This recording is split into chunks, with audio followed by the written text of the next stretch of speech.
राज्याचे उपमुख्यमंत्री एकनाथरावजी शिंदे यांच्या शिवसेनेच्या आमदार संजय गायकवाड यांच्याच होमटाऊनमध्ये काय परिस्थिती आहे त्याचा रियालिटी चेक आपण करणार आहोत. आपण बघूया.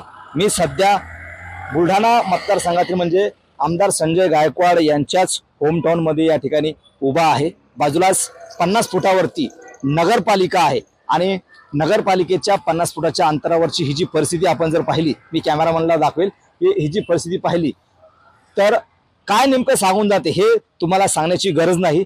कारण की काल जेव्हा आमदार संजय गायकवाड यांनी आमदार निवासमधील कॅन्टीन कर्मचाऱ्याला निकृष्ट अन्नावरून मारहाण केली, मोठा राडा केला आणि यानंतर संपूर्ण राज्यभर या विषयाची चर्चा सुरू झालेली आहे आणि आमदार संजय गायकवाड यांच्याच होमटाऊनमधली ही परिस्थिती पाहिली तर फार काही वेगळं सांगण्याची गरज तुम्हाला दिसणार नाहीये.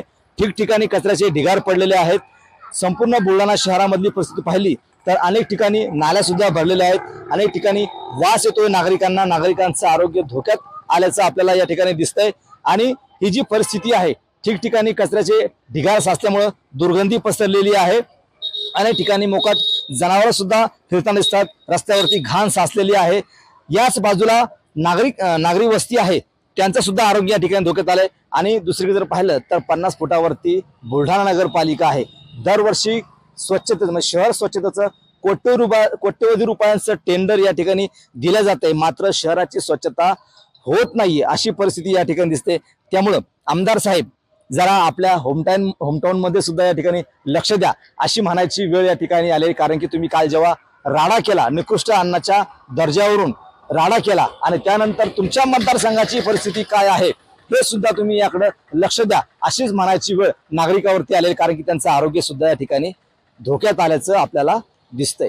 कॅमेरामन निलेश देशमुखसह गणेश सोळंकी, TV9 मराठी, बुलढाणा.